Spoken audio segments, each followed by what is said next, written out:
What's up, guys? AJ's Builds back here. This is part 4 video. In this video of the E46 Subframe reinforcement DIY tutorial, I'm going to be finishing welding on my plates. I'm pretty much done. I just got to finish up a couple spots, fix a couple spots where I might have missed, touch up a little bit here and there, and then I'm going to be going inside the trunk and doing the reinforcements from inside the trunk. I will be showing you guys a good step-by-step on that. A lot of guys don't really show it in the video. On YouTube, all the videos that I've seen, they don't really show it very well. So I'm going to show you guys how to do that from inside the trunk. So I'm just going to get finishing with the bead welding, and then I'm going to go up and do inside the trunk and put that reinforcement in. Alright, time to run that bead weld to finish up all these plates, and then we'll go in and do that trunk piece I was telling you guys about, and I'll explain that.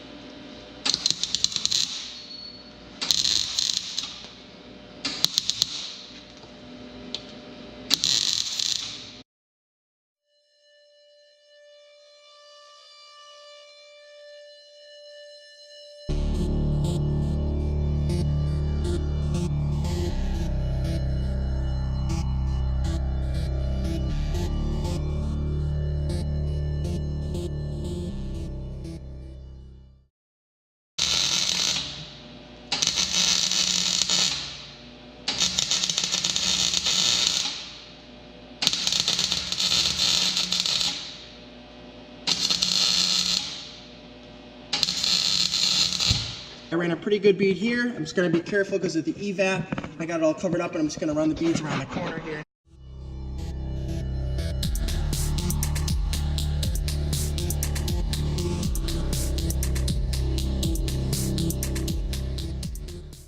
Alright, so I got this one all beaded up all the way around. I did the russet welds. A lot of guys on this kit, they buy the epoxy kit because they don't want to weld or they don't have access to a welder. But I did the welding kits because I think they're a little bit stronger. And even, you know, a couple really good tacks every 3-4 inches is fine. I just decided to bead weld it up just because that's kind of what I wanted to do there. But everything else looks pretty good. You don't need to worry about like a couple little pinholes here's and there's because, again, as long as you get a good penetration heat, you don't have to go every single section. You know, if you get like every 1/4 inch or every 1/2 inch, whatever, because they are going to reinforce the car a lot. And some people even do the epoxy kit, like I said. So I think I'm good with the welding I did here. So I think all 4 are set on the bottom. And now I'm going to go up and do the piece on the trunk. The piece on the trunk is a little bit complicated, but I'll explain it as I go. So let's get the car down and we'll go from there. Alright, I got the car lowered and I'm inside the trunk. I put a welding blanket just to protect anything in the interior. And I'm going to do my best to explain this from here. So after you get everything out of the trunk, you know, you're going to do the trunk floor mat. Then you got the side mats, which just consisted of a few pushing clips. And this top piece has 4 Phillips screws that are covered by a cap and some clips. You're going to pop that off, pull out the carpet. You're going to pull out these sides, which are going to consist of those push clips. And after you do that, then you're going to work back here on the trunk. So I'm going to explain this to the best of my ability here. So what you have is these 2 holes, and Turner Motorsports gives you these square plates. Well, these plates are not the reinforcement. They're actually a cover because you're going to cut out the square part of the top of the trunk pan. Once you cut this out, on the inside you're going to see 3 russet welds from the factory. Once you get into there, they want you to cut that piece of sheet metal out like a little triangle with the die grinder. After you cut that little piece out, then they want you to fill all that in with bead weld and attach the 2 pieces of sheet metal together. So you're going to fuse them together once it's cut out so that you can weld the bottom and the center piece together. So the way you're going to figure out how you're going to cut the plates is you're going to lay the plates down in between the 2 holes. So the plates go in between the 2 holes like this, and then from here, you're going to trace and mark where you're going to cut a square. Once you trace the line, you're going to cut on the inside of the line so you can weld these in after. Then you're going to tack the tops, you're going to tap this down with a hammer, and then tack the corners. So let me go get my marker and trace this and my cutoff wheel, and we'll get started on that. Okay, so I got my marker. I'm going to put this in between those 2 holes there. And then I'm going to trace it out.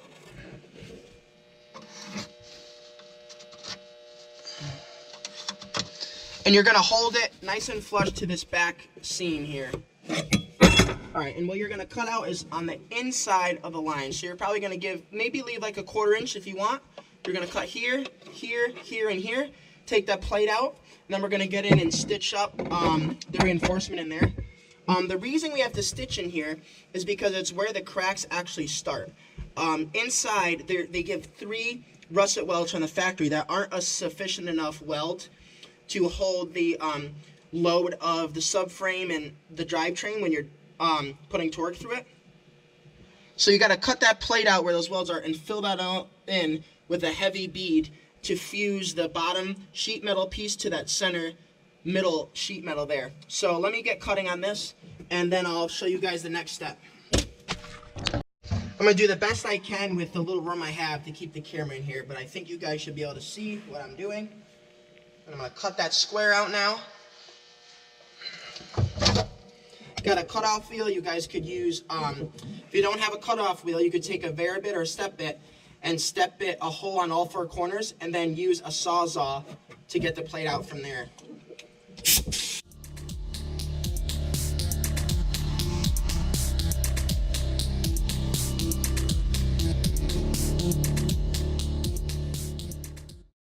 So now I have that piece cut, so I'm going to pull it out.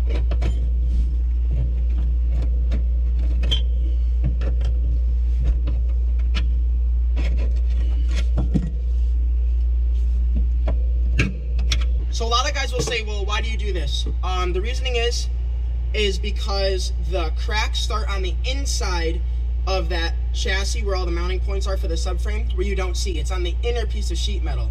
So you have to cut that axis hole, and once you get in, I will show you guys. There's 3, excuse me, there's 3 russet welds. Within those 3 russet welds, they want you to use a cutoff wheel and cut a little square out again, just to go through that first sheet. Then from there, you're going to bead weld a nice heavy weld and fill all that in where you cut out, so that you're fusing the bottom piece of sheet metal to that middle piece that we just cut, and then we're going to weld these plates back over to cover it up. So I'm going to turn the camera, I'm going to get a closer view, I'm going to do the best I can to show you guys, because everywhere I looked on YouTube, there is not really a good tutorial on these inner trunk plates. So I figured I'd do the best I can in explaining it. So I have my flashlight here so you guys can see a little better. If you look in there, you're going to see 3 russet welds. I'm trying to get the light a little better in the corner. See the 3? There's 3 little imprints around that triangle. You got one in the back and then one on the left and right side of that middle little bevel there. So there is where you're going to cut a triangle. You're going to basically cut to each russet weld and make a little triangle out of that, and then you're going to fill that in with weld. So I'm going to do that now. You definitely want to take your time when you cut this out so you don't go through the bottom sheet. And then after that's cut, I'll show you guys what it looks like.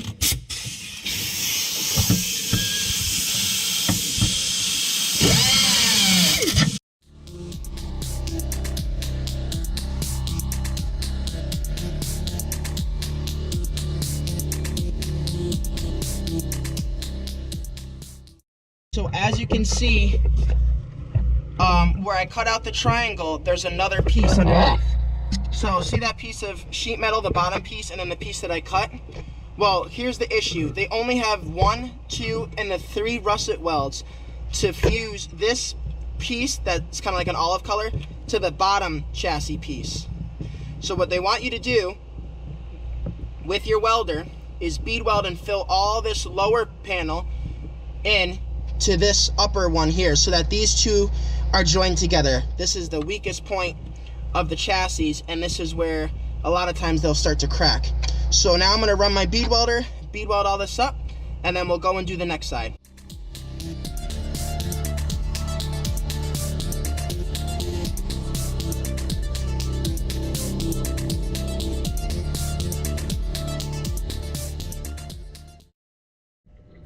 Alright, so I got that all welded up. I'm going to go to the next side. As you can see, where I cut out that triangle, I then filled it all in with a bead weld, and as I filled it in, I let the weld overlap onto the outer piece that we cut out, so that they're all fused together as one solid piece.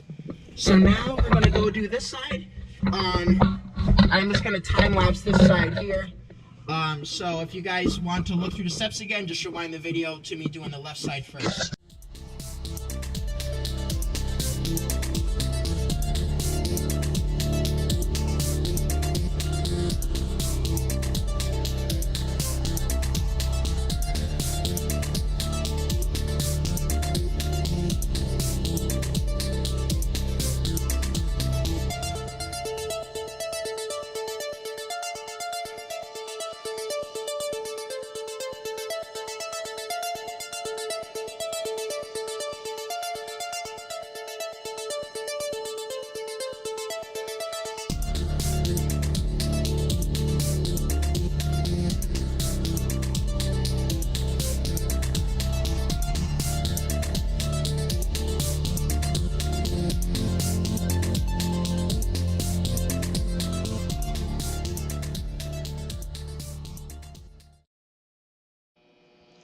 Alright, I'm hoping I explained enough how to do inside the trunk for you guys. I tried to show everything step by step. It's a little tough with the camera in there.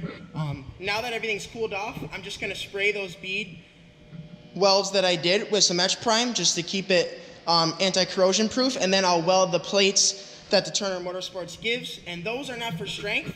Those are just to cover the holes that you made. So I'm going to put about 4 tacks, 1 on each corner, and then another 4 in the middle of each tack. So I'm going to have 3 on each side basically. So I'll tack those up, and then after that, on my next video, or maybe later on today if I get to it, I'm going to seam seal all my welds that I did. But before I seam seal them, I'm going to etch prime.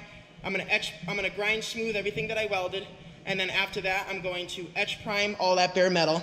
Then after that, I'm going to seam seal all of the welds that I did to keep them waterproof, so that no water backs inside in between any of the steel and causes rust, and then I will undercoat the whole under chassis. Okay, so now I'm going to spray my self-etching primer on all those welds that I did in there, just to keep them safe from any moisture. It's still a little hot in there, so it's going to actually just cause that etch prime to dry way quicker, which is okay.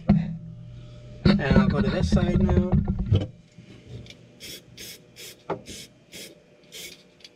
I just wanted to protect it from any rust.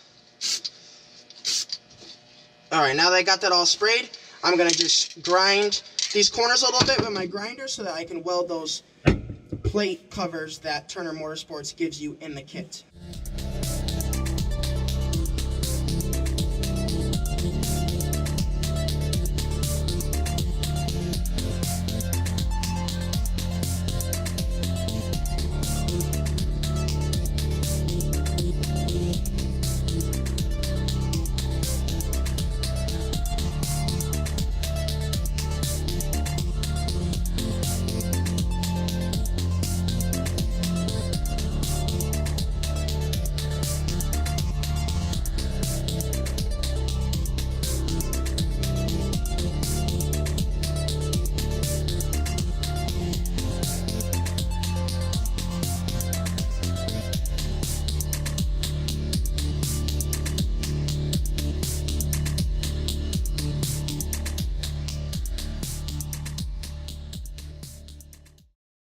It's looking pretty good. I'm going to grind over here a little bit more so I can put a couple of tacks on this side, and that should be it.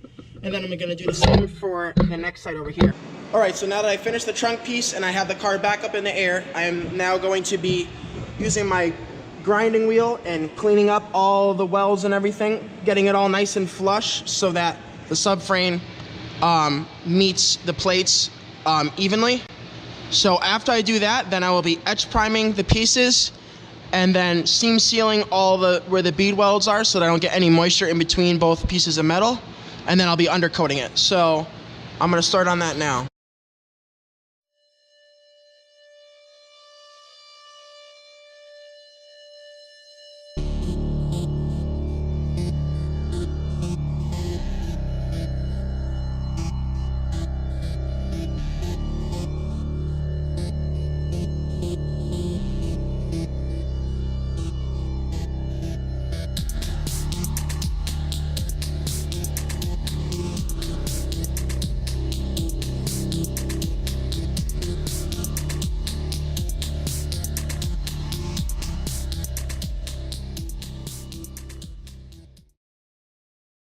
Okay, now that I have all the plates grinded nice and smooth, I'm going to now etch prime it.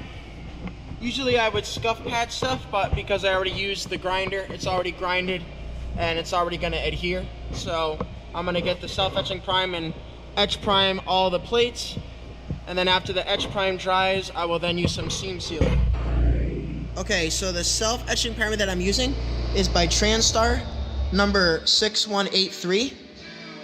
It is self-adhering, so usually I just prep the surface and then I'll spray it on, and then after it dries, you can go right over it with paint because it's a self-etching primer, so you don't have to really scuff what you etched.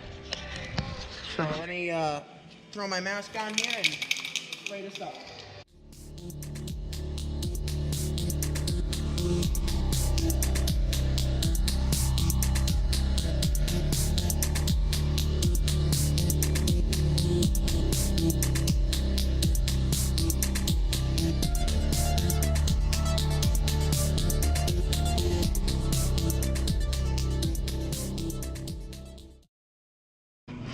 Alright, so I got the self-etch primer on.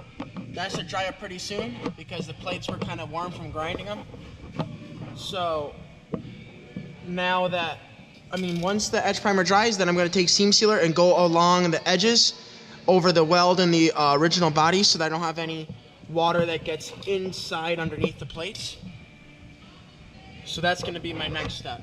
Okay, now that the bottom is etch primed and I'm letting it dry, while it's drying, I'm going to go in and do the trunk. The same thing on those trunk plates, just going to grind them smooth a little bit so I can seam seal them after they're etch primed.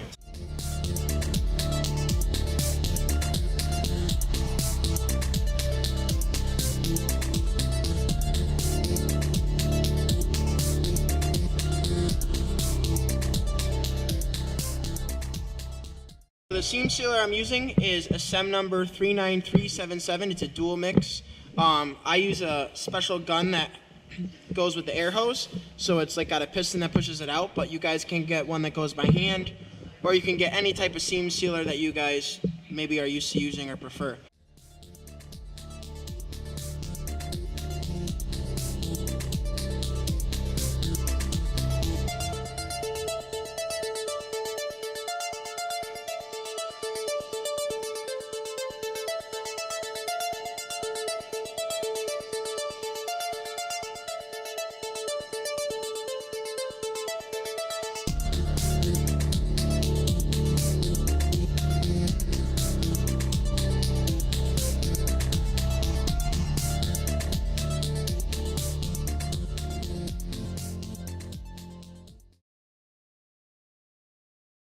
Okay, now that I have the seam sealer done, I did it in the trunk and underneath the car.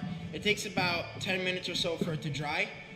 In the meantime, I'm going to lay out some plastic on the floor so that I can undercoat over everything that I seam sealed and welded in. I'm going to undercoat a little bit more of the chassis too, just for protection.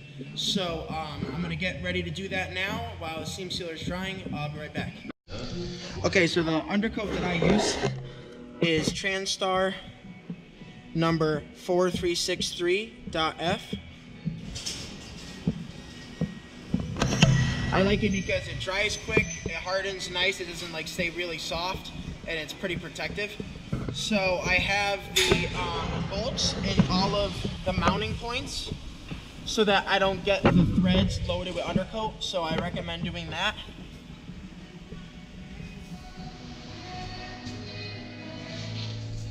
And then I have my plastic down just for whatever falls on the ground. Oh, there's Creed. Creed! Alright. So once that seam sealer sets up, then I'll start undercoating it. It usually takes about 10 minutes for the seam sealer to dry.